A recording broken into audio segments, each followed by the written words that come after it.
Fox News lately has been in a bit of trouble. There's been a lot of talk about how, it might be a little bit past its prime. In fact, Media Matters, that usually tracks Fox News, said the war on Fox is over. We have won.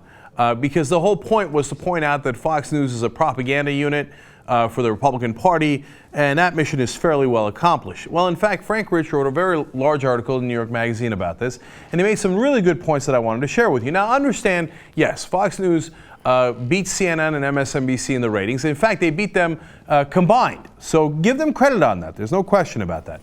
But when you look into who's watching them, and you get a sense of perspective and context, and whether they're having a political effect, that's a different story.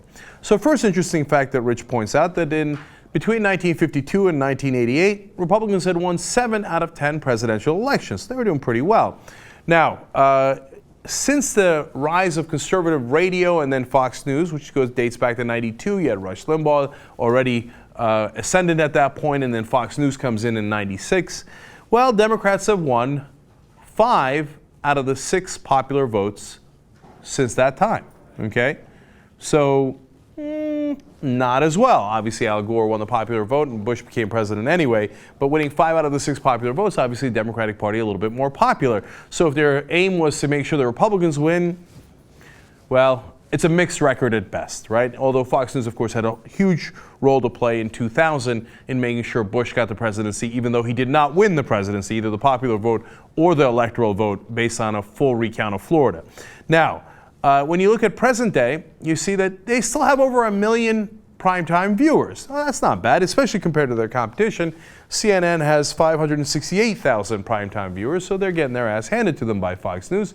So far not bad, but to give you a sense of perspective, CBS Evening News, which is the lowest rated of all the evening news broadcasts, has 8 million primetime viewers. Okay, so now look, that's not to say that CBS Evening News or the other broadcasts that are even larger are very important either at this point. I'm not sure how many people pay attention to them as well. And that's always been the case, that the evening news was much larger than anything on cable news, right?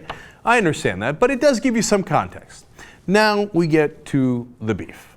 Now, the last time we checked in on Fox News, we only had the number for Bill O'Reilly's audience, and we knew that their average age back in '06 was 71 years old. So that's the number we'd been using. Well, now we have a number for their current average age for the entire network. Well, it's younger than O'Reilly's audience. Of course, you've got the Megyn Kellys, you've got the daytime programming, you got the morning show. Younger people watch that, of course. So the average age is 68. 68 years old. Now, that audience isn't getting any younger, even though they're moving Megyn Kelly to prime time and she's not 90 years old. No, it's actually getting older. You know that last year, the average age of the Fox audience grew by 2 years? In 1 year, their average age grew by 2 years. Good luck to you, brother. Good luck to you. In fact, Frank Rich says, with a median viewer age now at 68, according to Nielsen data through mid-January, Fox is in essence a retirement community. Okay. Now, of course, I love that point, partly because I made it 7 years ago. No, now 8 years ago. Let's go to a quote by me in 2006. So it turns out this big, bad, powerful O'Reilly is basically doing a show at a senior citizen center. All right. Hey, look, great and sometimes mediocre minds think alike. So, Frank Rich, I'm right there with you, brother. I've been with you all along. So that was, of course, O'Reilly's audience of 71 that I was referring to back then. Now, one more fun fact before we leave you on this. What percentage of their audience is black? Now, this is good. Hang in there. First of all, MSNBC does much better than the national average. 25% of their viewers are African Americans. Now, that makes sense because they have a lot of African American hosts. They give African Americans a voice. So that's very sensible. CNN is a little higher than national average, 14%. That's good. Broadcast networks are right around the national average. 12% of their viewers are black. Now, here comes the Republicans and Fox News. Mitt Romney got 2% of the black vote. Well played. Okay. Well, so that's disastrous. How about Fox News?